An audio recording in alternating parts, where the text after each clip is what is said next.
Hello, welcome to A Little Waywards, where we do little very well. My name is Nick, and beside me here is... I'm Christian Bacoli. Cool. Second-year student of St. Therese. That's right, you are a second-year student. Currently staying with us as a volunteer at St. Therese Institute. Jim is still out for self-isolation for 2 weeks after attending his son's wedding, so Christian has joined us yet again. Just to make sure that it's not just a monologue, but more of a dialogue. Sometimes it's still a monologue. Sometimes it's still a monologue. I like the sound of my own voice, but I think it would, get a little old. I hate the sound of my own voice. Oh. Okay, I'm fine with it until I listen to it played back, which is why I never rewatch something that I've filmed or... That's true. I don't like the sound of my own voice either. I think it's this problem with humanity, though. I don't think anybody does. Yeah, I'm not sure. Maybe some top singers do or something like that. But anyways, enough about ourselves. Let's move on to the topic of today. So we're going to do things a little differently in this podcast/video quest thing. Yeah. We thought we would do something of a book discussion. There's a book that Christian and I both have read, and it is both actually... it has influenced us both rather dramatically in our own personal spiritual lives. Yeah. And this little book, do you want to read off the title there, Christian? Sure. Yeah. This is a book called "The Love That Keeps Us Sane." It's a tiny little book, and it's basically on living the little way of Saint Therese of Lisieux, by Mark Foyley. And it's a powerful little book. It packs a punch, and it really influenced me, and it really influenced you. So. I don't know, maybe we could do a little introduction into the book before we get into some of it. But yeah, no, I think that's a good idea. I'm just also seeing how long this book actually is. 91 pages, including the footnotes. Yeah. So, and there's pictures. And there are pictures of like ugly ducklings and all sorts of stuff like that. Feet on ladders. It's friendly to all ages. Yeah, but it might be a good idea just to kind of do a little bit about who Father Mark Foyley is. Not to be confused with a politician in the USA who is known for scandal. Oh. Yeah. Did that come up in Google? It did come up in Google. The amazing things that come up in Google. Yeah. It's Father Mark Foyley with a C. And he's actually a Carmelite. He's a discalced Carmelite priest, so one of these barefooted Carmelite priests, which I'm not sure if they're barefooted anymore. They might wear sandals. I don't know. And he entered the Carmelites in 1967 as a lay brother. After several years, he discerned a call to ordained ministry, whereupon he began his studies for the priesthood at Catholic University in Washington, D.C. He's a pretty smart cookie. He has a BA in psychology, graduated top of his class. He also has a BS and then a CAS in counseling, and of course a Master's of Divinity and such, which you get with becoming a priest. Yeah. He's written quite a few books on Saint Therese of Lisieux, as well as Saint John of the Cross, Therese of Avila. Yeah. And he teaches courses on them too, doesn't he? He does. Surrounding them, yeah. Yeah, he's taught courses. He had his own private practice of therapy, of being a therapist and a counselor for several years. And so he's got a wealth of experience regarding the Carmelite spirituality and also psychology. And it makes a lot of sense reading this book too, because one thing that comes out very clearly is the psychology of Saint Therese. You know, it's not a high and lofty spiritual book, but it's very grounded. It's very practical. It's very real, and I think that has a lot to do with just taking a very real look at the humanity of Saint Therese. And I think that's he even expresses that at the beginning of this book. Before he even gets into the book, he talks about how. There was one thing that I thought really struck me was he talks about how if a saint were to come back onto earth and look at what people think of them, they'd be scandalized, it'd be like, that's not me at all, And he talks about that with Saint Therese. Saint Therese had no time for these high and lofty, ideas of high spiritualization of these saints or anything. She was all about the practical and the real, And that's what this book is about. It's about sanity, the sanity of humanity. And he talks about how Saint Therese came to that place of sanity through the choices that she made, through the very real life choices that she made. So, yeah, no, I think you kind of hit it spot on. It's also funny. Something comes to mind from Dorothy Day, who said one time, "If someone canonizes me, I'm gonna sue," or something like that. And the reason why is because she knows about this whitewashing tendency that sometimes we have. Exactly.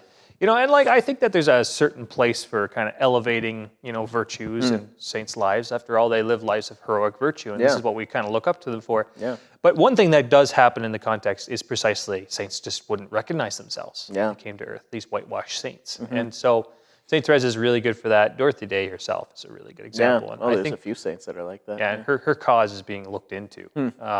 Servant of God status, I believe.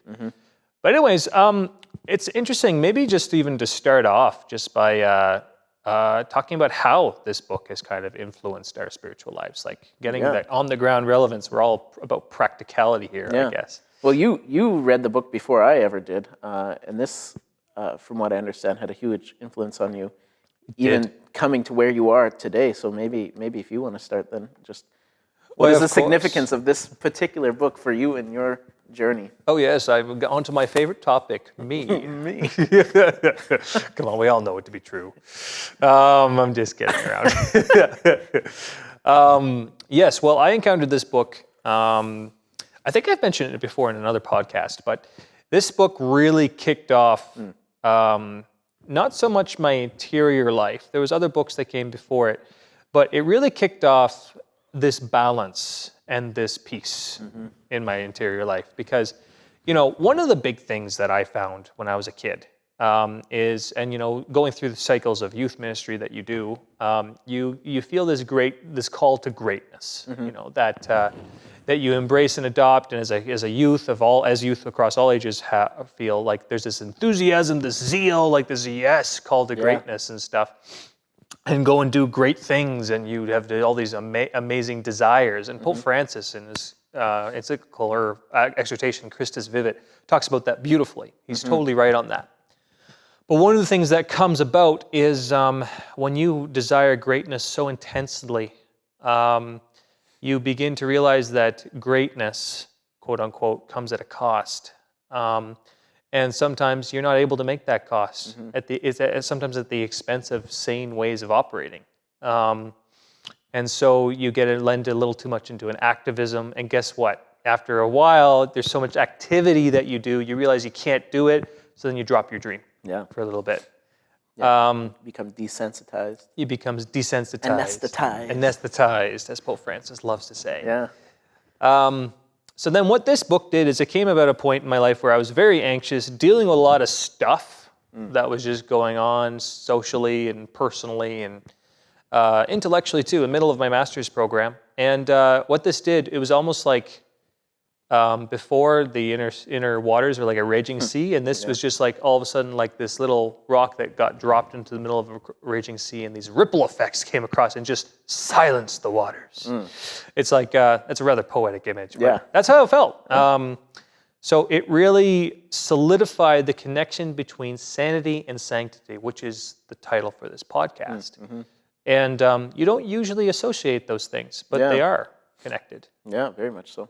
So that's kind of what it did for me, and I can return to this book often. One other thing you mentioned to me previously as well, this is one of your more introductory books into St. Therese herself, wasn't it, as well? It was. Yeah.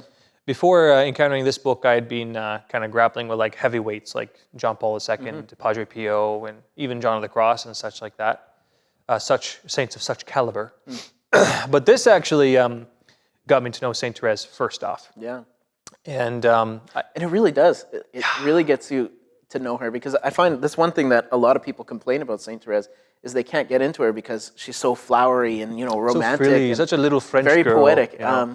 Which I personally love, because I'm a little bit of a romantic at heart, but a lot of people struggle with that, and I can see why. But again, this is just a very real look at her humanity too, So I can see that being very attractive to a lot of people that have a hard time with St. Therese for that very reason. And I'll be honest, that was my initial struggle with St. Therese. Yeah. But this book, for me, I have a side of romance, but it honestly is not my strongest impulse. I'm a little more mathematical and categorical, I'm afraid to confess. But what this did is it actually, and I'm a realist at heart. Sure. I just, for me, it needs to be real. I need to actually go into something and see the grit, what that book did Get is down to the nitty-gritty. the nitty gritty. Catholicism is a religion of the nitty gritty, Yeah. which is why I really love it. Among other things, I love Christ too. Like that's in there. But this book really introduced me to that side of Saint Therese, Wow. and then I just started this slow little journey of getting closer and closer. And before you knew it, a little job application popped up to a place called St. Therese Institute. And this book, if I didn't read it, I'm not sure if I would have applied. I'm not sure. Wow. Anyway, so, we'll get all the cosmos away for that for now. But how about you, Christian? How did you discover the book, and how has it affected you? Yeah, well, I was introduced to this book this year, which was, I guess, like a cascading waterfall effect from you reading it, ultimately, because it was Jim that introduced it to me, and you had introduced it to Jim previously to that. So I encountered this book this year in my second year program at St. Therese while I was studying for and writing my independent study project, which is kind of just basically like a mini thesis, I suppose. It's just a 20-page research paper. Yeah, it's a 20-page crucifixion. Yeah, basically. And resurrection too, and all that. There's a lot of beautiful things that come from that as well. But yeah, it is a little bit difficult, I suppose, at times. But I encountered it while studying for this. I had just chosen my topic, and my topic of my ISP, as we call it, was detachment, basically, and talking about detachment and how it brings us inner freedom, which connects a lot to sanity, and sanctity, which is why this book was really prevalent to that topic. Jim at the beginning of one class read off one of the chapters to us because it was something that was very prevalent at that time, and it really connected to my study in particular, and so he gave me a copy of it just to look over, and that was one of the first like meaty things that I studied for my research project. And while studying it, I got hooked on it, and I couldn't put it down, and I was just so enthralled with it, and it was just really resonating with a lot of things, a lot of questions that I had in my heart. And it really grounded a lot of things that were kind of airy and just like a lot of things that I've been reflecting on. Yeah, it just really solidified a lot of things for me. I've caught myself doing this a few times. Every now and then, I pick up a book and I'm like, "Oh, this is all I need to be a saint," And this was one of those books for me. It's like, if this is the only book you ever read, you could be a saint with this, I've said that about 4 or 5 books now, though, so I don't know. Maybe it's a combination of all. And is it true? I don't know. Well, you get the point. Saint Therese didn't have this book, and she was still a saint. So well, this is based off Saint Therese. Yeah, take it or leave it, I suppose. But yeah, for me, this was super influential just in my research. And from that, the research was obviously super influential just in my own spiritual life. And there's a lot of things that have come from this, a lot of reflections, and a lot of just ways that I've been living my life since reading this book. Because it not only affected my research, but it affected my prayer life. It affected how I relate to people. It affected my discernment process in the big and the small. So it really impacted me in a lot of different ways. And just very recently, and I'm still chewing on it, and I'm still mulling over it. So I'd like to give it another read. Would you say it has increased your sanity and sanctity? Yes. Okay. Well, I would probably say the same thing too. Yeah. Well, without further ado, then, this is a great little book. It would be a good thing then to actually enter into the book discussion. Yeah, I think maybe what we could do is just maybe just go chapter by chapter, like any good book discussion, and maybe just draw out a few particular things that really influenced each of us in our own journey. Yeah, and some chapters might go a little longer than others, and that's fine. Sure, yeah. Because we were discussing earlier and just like talking about a few things. We're like, oh, stop talking. We got to save this. So I know there's lots that you could talk about, and we could probably go for hours. There's too much. We'll just pull out a few gems, perhaps. Yeah, no, it's not a bad idea. So in this book, there's 6 chapters, and so what we'll do is we'll just read off the title, and then we might even be thumbing through it. If you hear like a little flip in the mic, that's why. That was probably a little loud and obnoxious. I apologize to all those ears of those listening with earbuds. I can only imagine. Okay, so chapter 1 is, and there's an introduction, but pretty much what we just said is the introduction. Yeah, we introduced ourselves. We introduced ourselves. Sorry, Mark Foley. Chapter 1 says, the secrets that keep us sane. This chapter is amazing. And in this chapter, he kind of distinguishes this question about secrets. We tend in our society now to not like secrets all that well. And we often think of secrets as being dark secrets. I think that's like a postmodern thing in general. There's like this suspicion, you know? So anything that is kept secret is very like held in high suspicion. Yeah, and I think that there's even something, like it does apply to postmodernity, but it's also a bigger thing you can kind of see across the ages. Even some strains in modernity didn't like secrets all that much. Yeah, sure. Other strains like them quite a bit, privacy and all the rest, right? Yeah. But he distinguishes between two types of secrets. Dark secrets, and he writes that dark secrets are like poison that can drive us insane. Over time, they can so infect the psyche that result in a complete disruption of the inner and outer worlds. In other words, the interior life and the exterior life. Yeah. There's also another kind of secret which St. Therese herself experienced, which was a secret that was meant to be kept secret because these secrets give life. So there's dark secrets and light-ridden or illuminating secrets. Yeah. And those secrets, she says, are ones that shouldn't be revealed. Yeah. And unless in specific circumstances to specific people. Maybe you can say a word about both of those. Well, I was just thinking, like, if you're talking about these life-giving secrets, I think that might be confusing to some people. Like, what does that mean? But I think if you think of it practically, it's intimacy, you know? Yep. There's secrets in a married life that you don't share with the world, you know? Yeah, you're right. I mean, you would know more than I would because I'm not married. But, yeah, I think life-giving secrets are this intimacy, and what St. Therese is talking about here, or what Mark Foley is pulling out of St. Therese, is this secret interior life that she had, this love relationship with Jesus, you know? And there's some things that are so intimate that maybe should be kept between you and your lover, i.e. you and your God, you know? And she even talks about regretting some things that she shared because they lost their sweetness. They almost became dulled through that process of sharing them. And so I don't know, like I've experienced some of this in my own life where I've, you know, I've had moments with God, you know, in my own prayer life that I think are between me and God, you know, and not necessarily for sharing. When you talk about dark secrets, I think very simply, well, I don't know. What do you think about dark secrets? Well, there are certain dark secrets that I think need to have come to light. And he pretty much alludes to this. For example, there are the secrets we have of alcoholism, pornography addictions. There's like, you know, I think of Fyodor Dostoevsky's Crime and Punishment is a key example where he murders somebody, and guess what? That secret drives him insane. Some of the best descriptions of anxiety I've ever seen in a book. Beautiful book. Yeah.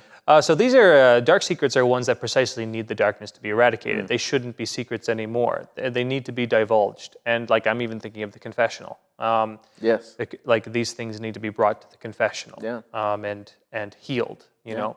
So those kinds of secrets need to be brought before a community, either the community of the Trinity and Jesus Christ and the confessional, or the community wide at large. You know, for example, Alcoholics Anonymous. There's a reason you are there telling a people because there's something in that going out of yourself with that actually makes that secret no longer have a hold on you. These are secrets that cause slavery. With these secrets of light, if you will.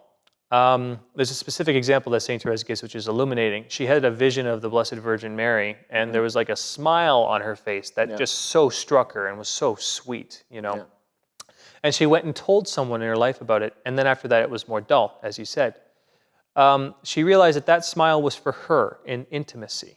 Much like whenever I have, say, a certain smile or knowing glance with Denise, like my wife, there are certain times like I don't talk about that even with her, and I don't even talk about it with others. You know, in fact, St. John of the Cross, Mark Foley quotes it. St. John of the Cross writes that when a soul has been touched deeply by a grace, to expose it, even to the noise of one's thoughts and reasonings, shatters the inner solitude necessary for a deep and delicate listening that is needed for the grace to have its full effect. So that was something that really challenged me, because one thing that can happen whenever you go into evangelization and such like that, and talking with your friends, is there's such a focus on like openness and intimacy and stuff like that, that you can indiscriminately be over exuberant with sharing about yourself. Now, sharing is important, and sometimes, in fact, if you're going to err on one side of sharing too much or sharing too little, sometimes it's important maybe to share a little too much, but other times you have to be careful. Yeah, you do. And there's this oscillation back and forth. One concept I really like that was just introduced in here is talking about our hearts being a garden, you know, and like a secret garden, which reminds me of the book, The Secret Garden, you know, and it's like, it's a treasure. And that's the way, you know, this is about like reverencing people's hearts, you know, and to reverence our own hearts, I think is what we're getting to the core of, you know, not to just let anybody into the garden to do whatever they want in there, you know, because that can be unhealthy and dangerous for us. But to be really discerning and to allow Jesus into our secret garden, you know. The way I look at it, you know, is like if we're sharing these intimate things, it's not to bring in somebody to, you know, take the whole plant or whatever, but it's to like take a flower off the plant and bring it out to somebody, you know. It's like here's something that I was told to share with you, you know. Yeah, no, that makes lots of sense. And the other danger that he mentions is to not make a self-enclosed wall all around the garden, because then that leads to self-isolation, and that's insanity in one way or another.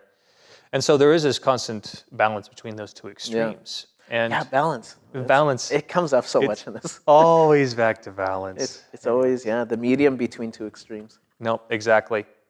So that was something that was really revolutionary in my own life whenever I read that chapter. The next chapter is called Chapter 2, Finding Her Way. And what this chapter really talks about is about the example of St. Therese when she was actually trying to figure out her personal calling, and specifically in the context of mortification. Now, mortification is all about putting to death, I think is the literal translation you can put, certain things in yourself. Like mortifying your senses is more like putting to death the attachment to, say, pleasures and stuff like that. Does this mean not enjoying pleasures? No, that's quite a different thing. We're Catholics, we enjoy the senses because God created them. But what this does mean is like making sure that we are having everything point to God. That's the idea, to become a living icon. I think that's a big thing about this chapter is talking about the transcendent gaze, right? Yep. One thing that's brought out in this chapter is like having the eyes to see, right? Was that this chapter? Not quite. That's chapter 5. That's coming later. It talks about it, but it's seeing everything leading us to God. I guess is what this chapter is bringing out a little bit. And I think this chapter has to do with accessing yourself and knowing what your vocation is. And so one key words here, key paragraph here is Therese's donning of the cloak of ordinariness and a refusal to put on the trappings of the heroic flew in the face of the spirituality of her times.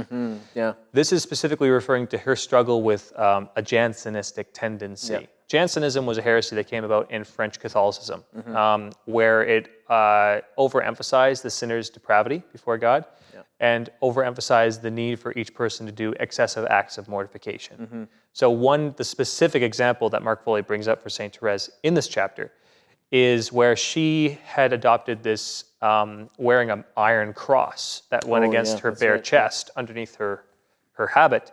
And it was causing infections. And it was... She got sick from it. She got sick from it. And then she realized after that, God doesn't want me to get sick from this.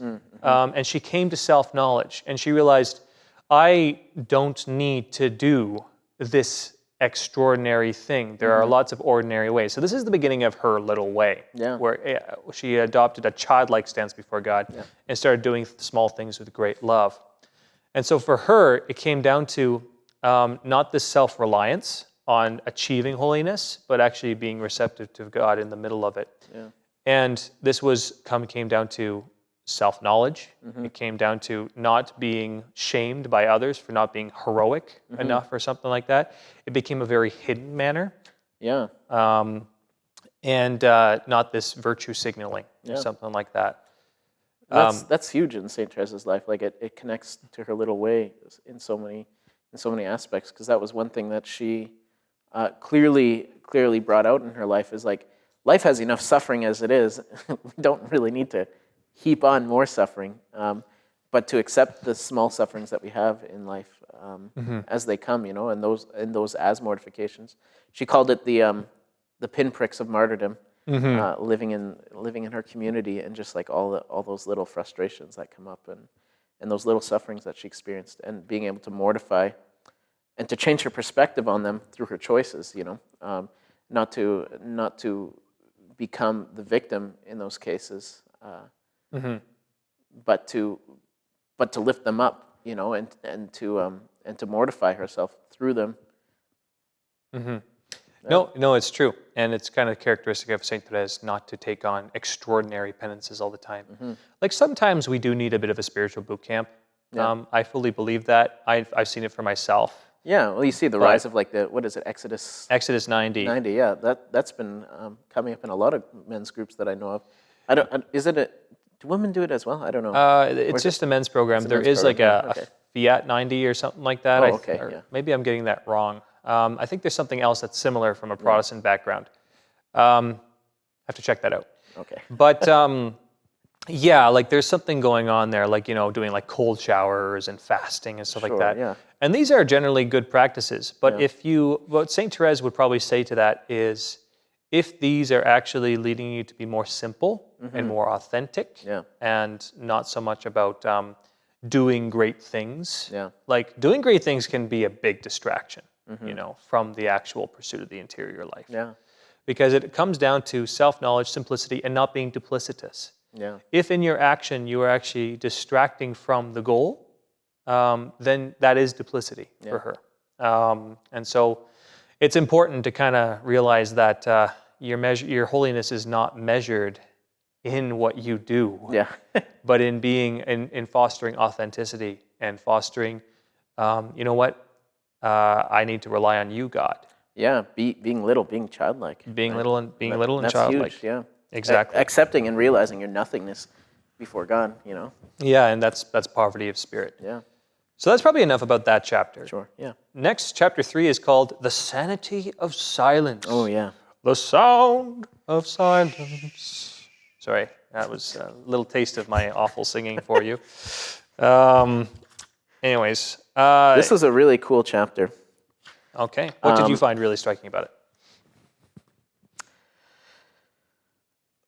Well, I guess it's just like, for me, it was talking a lot about like discernment of when to talk and when not to talk, and a lot of it is about detachment. That's what I got a lot from this particular chapter, is being detached from my own will and what I want to say and what I want to do. It's a lot about self-discipline, I think. I'm just trying to refresh my mind on what is in this chapter in particular. I don't know. Well, she talks about most particularly like speaking and stuff like that. Yes. Knowing when to speak and when not to speak.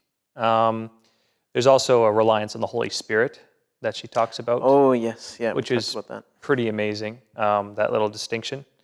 So like some of this actually comes down to in this book with practical advice about things that rely on our own will to kind of do. And other times there's like this mystical element where the Holy Spirit will inspire. And so this chapter kind of talks about that back and forth, this cooperation with the Holy Spirit. So here she says, after talking a little bit about the Holy Spirit, the Holy Spirit prompts us at two basic moments. First, in the moment between impulse and choice, the Spirit offers us the strength of restraint so that the hateful word, the envious word, the self-seeking word, and so on, will not be born into this world but sink back into the silence. Second, in the moment between inspiration and choice, the Spirit prompts us to convert inner language into sound, the life-giving sounds of kindness, forgiveness, encouragement, or admonition. So it's all about when to speak, when not to speak. So in it, like she talks about, Mark Foley talks about how she saw an unhealthy attachment between the Mother Superior and another sister. Yeah. And she had a choice to speak or not to speak on this. And she decided, I'm not sure if I have a duty to speak. And then other times she discerned that, yes, this is the right time to speak. And so it's all about this, all about solving this basic anxiety of sometimes whenever you see a situation, like you might be tempted to say something, but if it's a hateful word, if it's something that's literally designed to be thrown into the rungs of that person's project, like, I'm going to humble you, like... Yeah, well, it's about intentionality, right? Like, what's your intentionality behind what you say? And that's a big part of what he's getting at in this, is that discernment, like letting the Holy Spirit inspire you. It's hard to correct people when they're in the wrong, and that's... well, for me personally, anyways, I have a personality that's very I'm very Canadian, and I like to be polite, and I don't want to offend anybody, and that's a real fear when going to correct somebody from their wrong. But Saint Therese, what Mark Foley is pulling out here is that Saint Therese was bold and confident in what she would say if the right intention was there, and if it was authentically out of love. And that's part of the discernment of speaking, like what you say to people and when not to say to people. Like if it's not going to be out of love, that's when she would bite her tongue, right? Yep, and she would wait until the proper inspiration came. And I think the difference here is impulse in choice, where we feel, I've got to say this, and inspiration. And choice, where the inner language comes to fruition. Yeah. And that for me is key. And there's a freedom in that too. It's a freedom of it's a freedom from self-reliance, It's a freedom of resting in a trust of God will let you know, through His Spirit when and how you should say something, And that goes back to the gospel, like Jesus encouraged His disciples, the Spirit will give you the words, wait for the Spirit, which is an important message, especially with Pentecost coming up this next weekend. Which I guess would have happened by it'll be next weekend by the time you hear this podcast. You're in time. But there's a freedom in that, a freedom of not having to worry about when and how you should say something, but letting the Spirit lead you in that. Is that easy? Oh no! It's not obviously not. It's a simple process, but it's not always easy. And the other thing too is to realize that there's this one perspective on holding our tongue, choosing our battles wisely. That's another title in this chapter. Yeah. And other times there's not, and this is where the Canadian in us gets, not letting your kindness descend into weakness. Was a big thing that she said. Because we're always supposed to preach the truth, but doing so with gentleness and reverence, as the letter of Peter says. But saying the truth, and sometimes, we actually have to be silent, even when the truth might need to be spoken, because sometimes we are not the one to say it, and we know it, or if I say something, it's not going to cause good things. Other times, it's like, I'm the only one who can say something here. And it doesn't have to, and we actually have to realize inspiration and impulse here. Even saying a "Come Holy Spirit" prayer in the middle of it is really good. One thing that was mentioned in this too is sometimes silence is much louder than what you actually say. Oh yeah. And letting God say something to their own heart, in that moment. Because I think sometimes silence is shocking to people, as a reaction when somebody's harsh and abrupt with you, for example, and then you respond with patience, forbearance, and silence. That's shocking. Those have actually been some of the greatest educative experiences for me. Yeah. What my professors have said and did not say. Yeah. And then I realized later what I said. What my spiritual director says and does not say. Yeah. Oh, that's a little too real. I had a direction session yesterday, and there were a few moments where he was quiet. And I was just like, okay, I get it. Yeah. Yeah, there's also sections in here on minding your own business. Yeah. Also sections on regarding emotion and anger and stuff like that. Very fascinating. Maybe a little bit much for us to get into at the moment. So let's move on to the next chapter. Although that one was very good. The next chapter is the sanity of loving freely, and this one is one that perhaps. I think this is the smallest chapter. It is the smallest chapter, One I of the think. heaviest. One of the heaviest. And it's the one that might go against most counters our modern sensibility. Yeah. There's a quote by T.S. Eliot at the beginning. For us, there is only the trying. The rest is not our business. This was the chapter that Jim shared with me that really influenced my ISP, my independent study project. So this one in particular was really profound. It's only about 4 pages, and about 4 of those pages, half of them are pink in my book from highlighting. So, the sanity of loving freely, yeah. It reminds me of the Madonna House, their little mandate of Catherine Doherty. There's one line in there that says, "Love, love, love," without counting the cost. That's exactly it. Yeah. Yep. And also, Janaea Trudell, who was a singer here in Saskatchewan, came through here, and she actually said one time, in a conversation with St. Therese students, when it comes down to doubts about whether you should make a gift or not, or love, she just says, make the gift. Yeah. And that's getting to the same reality. Because often we're so much about efficiency and productivity in our society, and us as Catholics too, and productivity and efficiency are good things, that we get obsessed about the results, and if we don't see anything fruitful, we're just like, well, it's not worth doing. But no, sometimes you just need to show up. Yeah. And this is what this chapter says. Yeah. Like there is a paralysis mentally that can happen, and this frustration. Yeah. Where if we don't see results right away, Yeah. then we'll get discouraged and stop, or we'll get frustrated and stop. But in this chapter, it says we need to just go forward and try. It says St. Therese's image is not an image of frustration. For her, the effort and the goal were one and the same. Yeah, exactly. And so for her, she would give the gift and leave it and let the results work their way out. Yeah, she talks about, I don't think it's put out in this book, but she talks about giving an example of throwing the seeds to the birds, and that's her action, whether or not they're eaten, that's out of her care, but she does the act of throwing out the seeds. And to me, like the way I understand it is it's a difference between an indifference to the results and indifference of care. She cares very much. And it's all about the caring, and it's about loving in the doing, and that's super important, but not to be attached to the results of that. And you can see that very practically, like when you're loving another human being, why are you doing that? Are you loving them, like are you giving them a gift simply to receive praise back or simply to feel good about yourself, Like what is the motivation behind the gift, It's the law of the gift.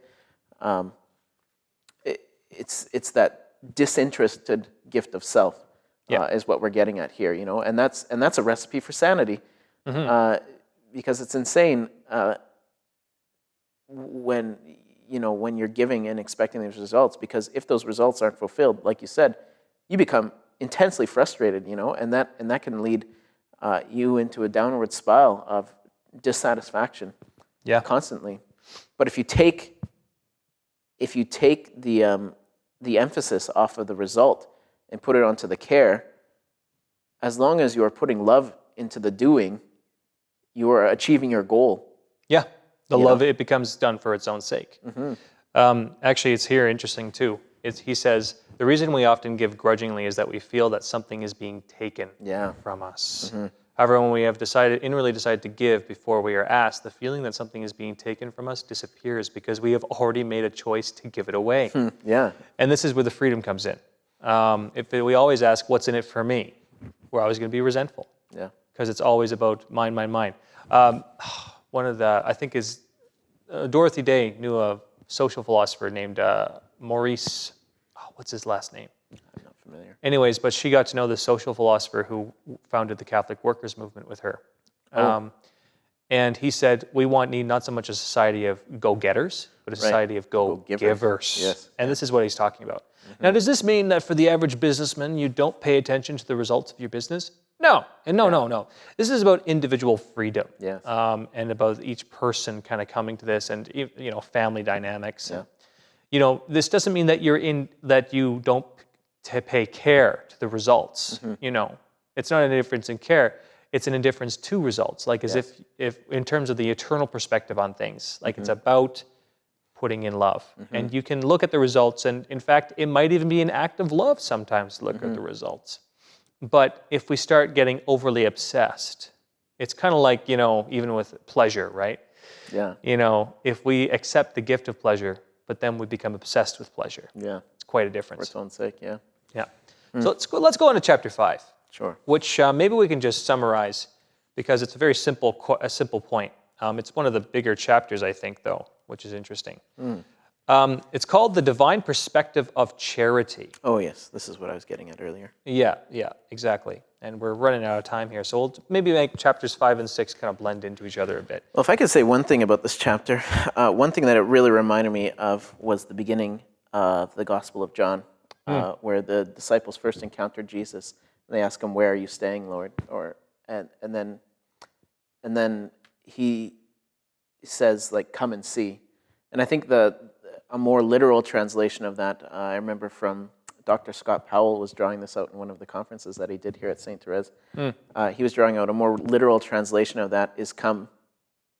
Oh no, maybe it wasn't Dr. Scott Powell. I think it might have been Christopher West. Okay. Anyways, They're both good. the more literal translation is "come become one who sees." Ooh, good. And that is what this is getting at. Become one who sees through the eyes of God, which is a big part of this chapter. It's seeing from the divine perspective. Yeah, through the lens of the divine. Now, what does this mean practically? For St. Therese, it meant focusing on the good and asking the Lord constantly to see through his perspective and to see someone else primarily as there's the beloved son or daughter of God. In fact, Mark Foley uses the example of Thomas Merton here. Thomas Merton was a famous Trappist monk and priest who, of course, dialogued with Buddhism and a few other things, slightly controversial figure at times, but I think that the core of Thomas Merton is a total Christian Catholic. Okay. Anyways, but he left the world out of disenchantment, and then after 7 years, he went back into the world, and he was surprised at himself because he had left the world rather cynical of it. And when he came back, it's almost like it was a different world, but nothing had really changed for him because he suddenly saw the goodness of people. It was his own perspective that changed, and that was because he got holier. Now, one of the crazy interesting things about this chapter is he said, Mark Foley describes that when you focus on the good, you actually become more sane because your memory becomes sweeter. Oh, yeah. And you actually become more balanced as a person, more peaceful. Whereas if you're focused on the evils in the world, what happens is your memory becomes tainted. Everything you have in your memory, and it's not just one memory that you have. All of a sudden, if you constantly are focus on the evil, say in a person. Yeah. I'm thinking specifically with like marriage, If you constantly are focusing on one little injustice that someone's done to you, and then you are like, what the next question that comes is like, well, where else have they done this? And then suddenly the whole memory of that person turns into this cesspool. This is where like mercy and healing comes into play too. If you're talking about like seeing through the eyes of God, and this is, I think, where St. Therese really clung to, seeing other people through tenderness, like the tenderness of God and mercy. It has a lot to do with forbearance. And we talked about this before. I don't think we'll get into this right now, but like memory is an interesting thing because like every time you remember something, you're remembering a memory of the memory, and it's almost like you reconstruct it every time, And so you can create these pathways in your brain, and it's like a very physical thing, right? Yeah, there's some really fascinating psychology. You have these pathways of thought that you just naturally go to the entire time, and it's a continuous cycle that can get worse and worse and worse, right? Yeah, this happens like literally in the brain, and then it happens literally in the spirit. Yeah. And should you view those two things separately? Yes and no. They're together. We're body, soul, unity. Yeah, body, soul. Yeah, it's great. Love being Catholic. So yeah, no, like there's those moments. If you focus on evil, your life becomes hell. Yeah. If you focus on good, your life becomes heaven. Yeah. And that's one of the most fascinating things. Is this realistic? Is this a realism? I think it is. Yeah. Because if you actually, is this, by focusing on the good, are you ignoring the evil? No. But what you're doing is you're setting a solid foundation upon which to actually approach other individuals and yourself. If you focus on the evil, what foundation are you building? Yeah. You know, like you're constantly looking at all the problems. There's actually no building emphasis there. The natural reaction to evil is a distancing. Yeah. So it's almost this dissonance from reality that will happen. It doesn't mean that you can't correct evil and you don't look at it. St. Therese was incredibly realistic when it comes to that. Yeah, exactly.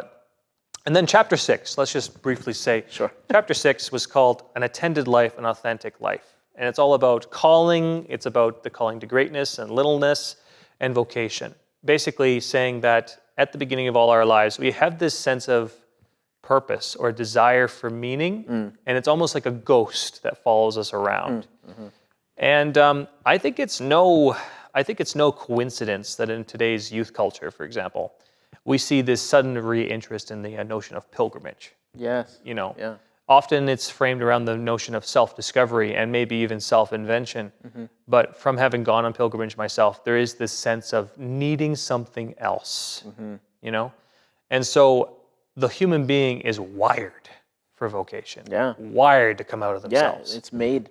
That's what we're made for. Right? Yeah, and it's this gift of self. Talk about the primary vocation, the call to holiness. Oh, yeah, exactly. And it's this call to holiness is the call to love. Yeah. You know? So that's all very abstract. But what it comes down to is each of us do have this sense of whenever we're not giving, there's something atrophying. Yes. And, you know, we look at someone who's calloused and selfish, and all of us, even if that person is successful and is a millionaire, there's all of us might find something enviable in there. But I think I could probably rely on the assumption that all of us would say that's not exactly a full life. Yeah. You know? Yeah. But, you know, the selfish person might say, what do you mean? You know, but I don't know. I think if we actually do a bit of self-examination and look back upon even our life experiences with selfishness, then it kind of shows through. Yeah. So that's probably enough for that chapter, unless you want to say something on it. I just want to read one thing here, and this to me kind of summarized the whole book, because this whole book is about the practicality of St. Therese and the choices that she made to change her perspective, which kept her sane. Exactly. And this just sums it up for me. Love is a step-by-step journey into the heartland of the ordinary, choice upon choice, choice within choice. And that's getting at the heart of everything this book is about. It's about living the ordinary life in a series of choices to love. Beautiful. No, I think that's perfect. And so, you know, a good deal of this book is about our efforts to become sane and to become holy. But then there's also the choice within the choice, to let your choice be informed by something else, to have Christ as your North Star. And not only to be the North Star, but to be the wind in the sails and stuff too. So I found the book really beautiful. It's something that you can return to and read again. Even in our discussion, it's just like there's always something new. Yeah, just looking through it again was very fruitful for me, and really inspiring and just edifying too. So highly, highly recommend this book. If you ever get a chance to pick up a copy. It's a short read, but it packs a powerful punch. And just a note, we are being sponsored. No, I'm just kidding. We are not We are being looking sponsored. for sponsorship. It's almost like with the board games podcast we did too. Yeah. It's like, we are not being sponsored by anything, but if their sales go up, we expect a check in the mail. Yeah. I'm just kidding. Anyway, so that's probably good for this podcast. Thanks again, Christian, for joining me. Yeah, you're welcome. And I hope anybody that was listening maybe got something out of this, maybe just inspired in living their own journey to live in very practical and real ways to get to the nitty-gritties, of what it is to live a life of sanity and sanctity Yep. and how connected those two are. So They go part and parcel, hand in hand. And if anyone listening had any big questions that came out from this podcast, or even questions, maybe topics for future episodes that might be relevant, connected. If anything popped up, don't hesitate to comment in the YouTube feed or Facebook, or shoot us an email at St. Therese Institute. And who knows, it might turn into an episode someday. In the meantime, thank you very much for tuning in. Blessings upon all who have listened to this podcast. And from here, well, I guess we'll sign off. Thanks once again, Christian. yeah, you're welcome. This has been Nick and Christian on the Jim and Nick Show, A Little Waywards. Ta-ta for now.